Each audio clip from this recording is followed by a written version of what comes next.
ओम नमः शिवाय। महादेव के प्रिय भक्त जनों, आज की कथा बहुत ही फलदायी और अटूट श्रद्धा से भरी है और भोलेनाथ की महिमा से परिपूर्ण है, क्योंकि यह आप जैसे शिव भक्तों के लिए ही है।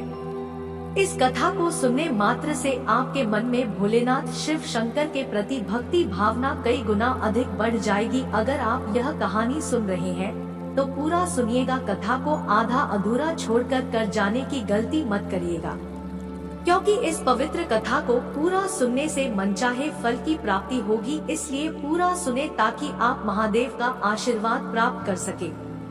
नमस्कार, धर्म भाव चैनल पर आपका स्वागत है। तो चलिए शुरू करते हैं आज की पावन कथा। सेवापुरी नाम के गांव के बाहर छोटा सा शिव मंदिर था, जिसमें एक वृद्ध पुजारी रहता था। एक दिन एक गरीब माँ अपने नन्हे से बालक को मंदिर के द्वार पर ही छोड़कर चली गई। जब पुजारी जी मंदिर से पूजा पाठ करके निवृत्ति हुए, तब उन्होंने मंदिर की सीढ़ियों पर एक बच्चे को रोता हुआ देखा और उनके मन में करुणा जाग जाती है और उन्होंने उस बच्चे को गोद में ले लिया। बहुत खोजने पर भी पुजारी जी को बालक के परिवार का कुछ पता नहीं चला। जब गांव का भी कोई व्यक्ति उस बालक का लालन पालन करने को तैयार नहीं हुआ, तो पुजारी जी ने भगवान की इच्छा समझकर उसे अपने पास रख लिया और उसका माधव नाम रख दिया। गांव के श्रद्धालु और भक्तों से जो कुछ प्राप्त होता है, उसी से भगवान शिव के पुजारी और बालक माधव का गुजारा चलता।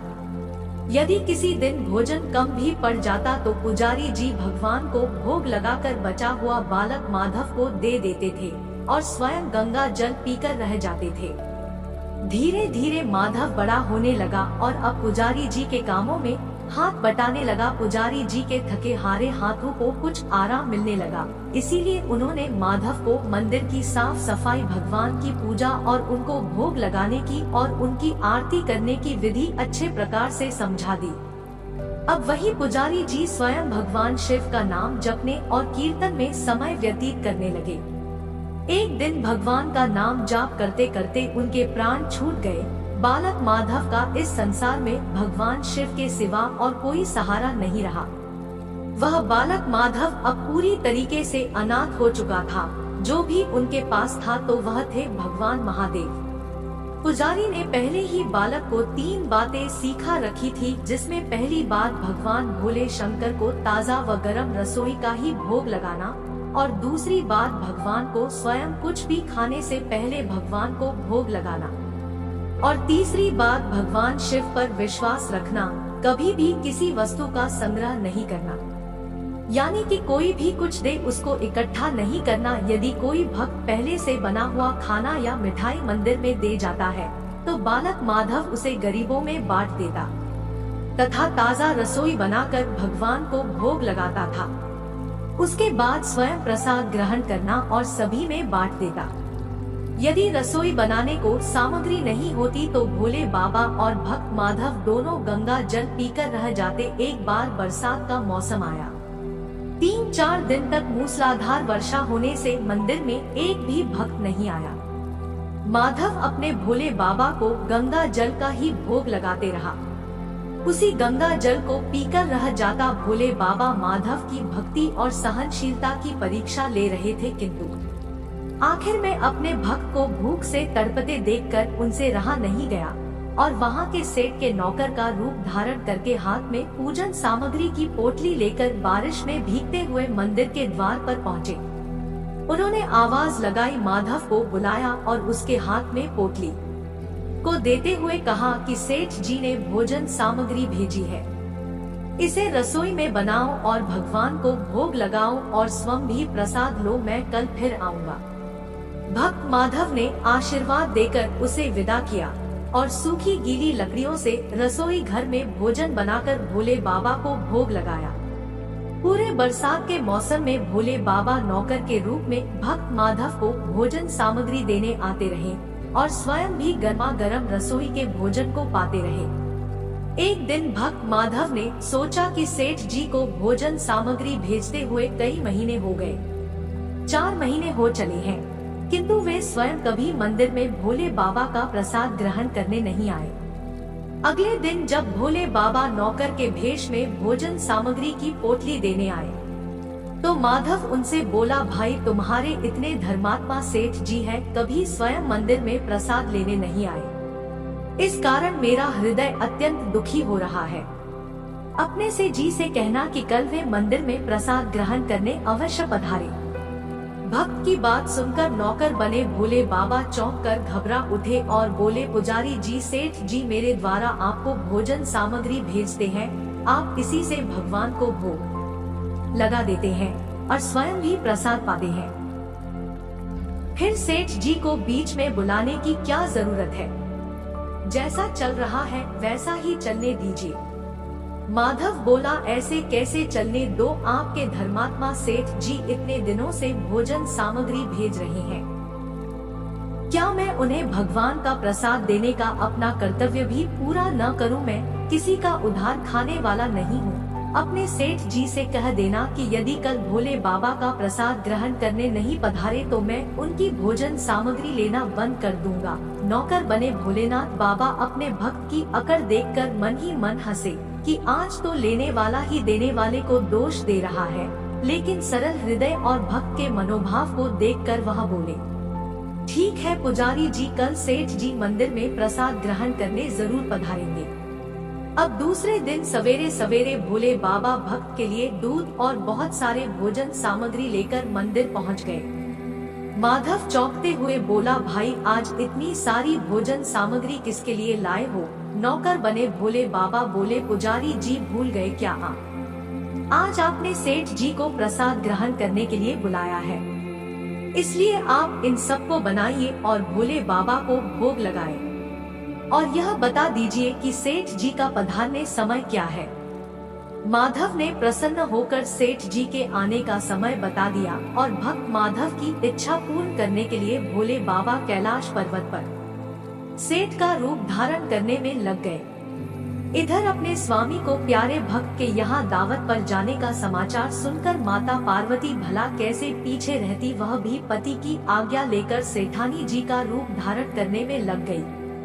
इधर भोले बाबा ने अपने गले से मुंडों की माला उतार दी, शरीर पर लगे बाघ की चमड़ी और गले और कानों में पहने हार भी उतार कर रख दिए। उन्होंने एक मखमल का कुर्ता धारण कर लिया, अपनी जटाएं भी सीधी कर ली, उसमें गंगा और चंद्रमा को छुपा लिया और एक सुंदर रंग बिरंगी पगड़ी पहन ली। हाथ का त्रिशूल और डमरू भोले बाबा ने नंदी के हाथ में थमा दिया और पार्वती जी के तैयार होने की प्रतीक्षा करने लगे। पार्वती जी ने सुंदर बनारसी साड़ी पहनी, जिस कारण सेठ जी बने शिवजी के कुर्ते से मेल खा रहा था। सोने चांदी और हीरे के जगमगाते हुए आभूषण धारण किए भगवान गौरी शंकर सेठ सेठानी का रूप धारण कर कैलाश से अपने भक्त के यहाँ दावत के लिए चल पड़े। भक्त माधव आज सुबह से ही सेठ जी के स्वागत में तरह तरह के पकवान बनाने में जुटा था। वह अपने भोले बाबा का भोग तो चलते फिरते भी बना लेता था, किंतु आज उसे कई महीनों से भगवान को भोग लगाने के लिए भोजन सामग्री भेजने वाले सेठ जी को भगवत प्रसाद देना था, तथा आज उसने भोजन बनाने में अपनी सारी कलाएं झोंक डाली। उसने सेठ जी द्वारा भेजे गए चावल धोकर खीर बनाई और तरह तरह के पकवान भी बनाए। पकवान बनाकर भक्त स्नान करने चला गया ताकि स्वच्छ वस्त्र पहनकर भोले बाबा को भोग लगा सके और सेठ जी को उनका प्रसाद खिला सके। जब भक्त माधव स्नान करके लौटा तो देखा सेठ जी प्रसाद ग्रहण करने के लिए स्वयं तो आए ही हैं, साथ में अपनी सेठानी जी को भी लाए हैं। माधव ने झट से दोनों से राम राम कर उन्हें आसन देकर बैठाया और बोला, मैं अभी भगवान को भोग लगाकर आता हूँ, फिर आपको प्रसाद परोसता हूँ। परंतु भावना के भूखे भोलेनाथ से भूख सहन नहीं हो पा रही थी, इसीलिए वे बोले, पुजारी जी भगवान को जल्दी से भोग लगा दीजिए, मुझसे भूख सहन नहीं हो रही। माधव बोला, सेठ जी भूख तो मुझे भी बहुत जोर से लगी है, किंतु मैं अपनी भूख के कारण भगवान को भोग लगाना नहीं भूल सकता। यदि दुनिया के सारे लोग इसी तरह अपनी भूख के लिए भगवान को भोग लगाना भूल जाएंगे तो भगवान तो भूखे ही रह जाएंगे। सेठ जी बने भोले बाबा एक पत्तल उठाते हुए बोले, पुजारी जी आप भोग लगाए, इधर मैं परोसता हूँ, मुझसे भूख से है, नहीं हो पा रही है। माधव सेठ जी को डांट देते हुए बोला, सेठ जी भगवान के काम में न तो जल्दबाजी चलती है और न ही कंजूसी। मैं जब तक भगवान को भोग नहीं लगा लेता आप रसोई के पास भी नहीं जाना और यहीं बैठ जाइए और ओम नमः शिवाय का जाप करते रहें। मैं अभी आता हूँ और आपको पेट भर भोजन कराता हूँ। सेठ जी बने शिव जी डांट खाकर चुपचाप अपने आसन पर जा बैठे। सेठानी बनी पार्वती जी उनकी यह दशा देखकर बड़ी मुश्किल से अपनी हंसी रोक पाई, लेकिन जैसे ही भक्त माधव पत्तल में सामग्री लेकर भगवान को भोग लगाने मंदिर में गया, भगवान शिव पार्वती जी को मौन रहने का संकेत करके चुपके चुपके पैर रखते हुए रसोई में पहुंच गए और उन्होंने एक व्यंजन उठाकर चखना शुरू कर दिया। भोले बाबा तो प्रसाद को चखते ही हैरान रह गए। खीर में चीनी की जगह नमक भरा हुआ था और सब्जियों में चीनी भरी हुई थी। जैसे ही भोले बाबा ने रोटी का एक टुकड़ा तोड़कर मुंह में डाला, वह सीसी करने लगे क्योंकि रोटी में मिर्ची भरी थी। वे सीसी करते हुए उल्टे पांव अपने आसन पर जा बैठे। माता पार्वती अपने स्वामी की ये हालत देखकर खिलखिलाकर हंस पड़ी। इससे पहले कि भोले बाबा पार्वती जी के सामने कुछ सफाई दे पाते, भक्त माधव ओम नमः शिवाय मंत्र का जाप करते हुए आ पहुंचा। रसोई में भोग मिलाकर उसे पवित्र बना डाला। फिर सेठ जी के सामने पत्ता परोसने के बाद हाथ जोड़कर बोला, सेठ जी अब आप भी जी भरकर प्रसाद ग्रहण कीजिए। भोले बाबा तो अभी अभी उसके हाथ से बनी रसोई चख चुके थे तथा भोजन की बात सुनकर उनके पसीने छूटने लगे। वे कभी माधव को तो कभी माता पार्वती का मुख देखने लगते हैं। माधव को सेठ जी की ढील बर्दाश्त नहीं हुई और बोला, सेठ जी क्या हो गया, आप अभी अभी तो इतने उतावले हो रहे थे, अब आप भोजन क्यों नहीं करते? तभी तो माताजी प्रसाद ग्रहण करेंगी और मैं भी प्रसाद पाऊंगा।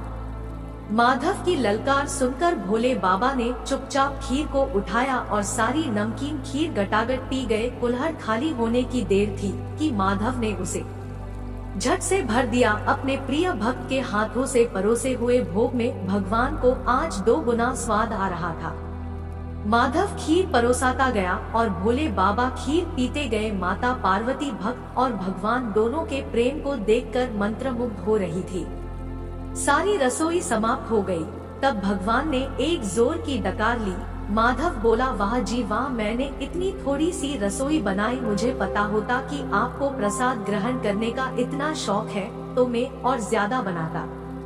भोले बाबा अपने पेट पर हाथ फेरते हुए सेठानी बनी पार्वती की ओर देखकर मुस्कुराते हुए बोले, पुजारी जी मैं इतना रोज नहीं खाता हूँ, किंतु आज प्रसाद इतना स्वादिष्ट बना है कि अपने पर बस ही नहीं रहा और खाता ही चला गया।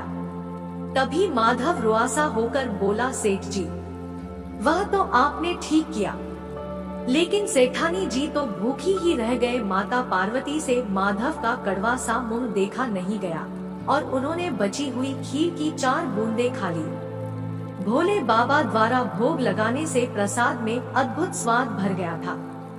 इसी सुगंधित और मीठी खीर चखकर माता पार्वती तृप्त हो गई। भक्त माधव बोला, सेठ जी आपने और माता जी ने प्रसाद ग्रहण कर लिया, इससे मुझे अत्यंत संतोष हुआ। समझ लीजिए कि आप दोनों द्वारा प्रसाद ग्रहण करने से मेरा भी पेट भर गया। मेरी तो वैसे भी महीने में 4 एकादशी होती है, किंतु मैं भी एक दाना ले ही लेता हूँ, जिससे कि भोले बाबा के प्रसाद का अनादर न हो। यह कहकर माधव ने जैसे ही खीर के पात्र में लगा चावल का एक दाना उठाकर अपने मुंह में डाला तो उसकी जन्म जन्मांतर की भूख प्यास मिट गई। उसके ज्ञान के नेत्र खुल गए और उसने देखा कि उसके सम्मुख त्रिलोकनाथ भगवान शंकर और माता पार्वती आशीर्वाद की मुद्रा में मुस्कुराते हुए खड़े हैं। माधव दौड़कर उनके चरणों में गिर पड़ा और बोला, प्रभु आज मैं आपके दर्शन पाकर धन्य हो गया। प्रभु आपने मुझ पर बहुत बड़ा उपकार कर दिया है, प्रभु के चरणों में मुझे स्थान दो प्रभु। ऐसा कहकर माधव भोले बाबा के चरणों में लोटपोट हो गया। भोले बाबा ने अपने भक्त की भक्ति से प्रसन्न होकर उसे ढेर सारा आशीर्वाद देकर उसके जीवन को धन्य बना दिया। अब तो माधव के जीवन में किसी प्रकार का दुख संकट और किसी प्रकार का मोह माया लालच कुछ भी नहीं रहा। वह तो भगवान शिव की भक्ति के सागर में गोते लगा रहा था। प्रिय भक्त जनों, आपने देखा एक भक्त की भक्ति से भगवान भोलेनाथ कितने प्रसन्न हुए। भगवान के मन में न तो कोई ऊंचा रहता है और न ही नीचा, उनके लिए सब एक समान होते हैं। भगवान की भक्ति जो भी बड़ी श्रद्धा से करेगा, भगवान उसे अवश्य प्रसन्न होते हैं। किस प्रकार भगवान भोलेनाथ ने भक्त माधव की खीर को अमृत बना दिया और उसको तृप्त कर दिया। इस कहानी को बोलते समय कोई भूल हुई हो तो मैं क्षमा चाहती हूँ। यह कथा आपको कैसी लगी कमेंट में जरूर लिखें व चैनल को सब्सक्राइब कर लीजिए। मिलते हैं फिर से धर्म भाव की नई प्रस्तुति के साथ। तब तक के लिए अपना ख्याल रखें। नमस्कार। तो इसी प्रकार मैं कामना करती हूँ आप सभी भक्त गणों पर भगवान भोलेनाथ अपनी कृपा इसी प्रकार बरसाए। उम्मीद है आप सभी को यह वीडियो अच्छी लगी हो भी। अगर आप सिर्फ के सच्चे भक्त हैं, तो चैनल को सब्सक्राइब और वीडियो को लाइक करके कमेंट में हर हर महादेव लिख दीजिए।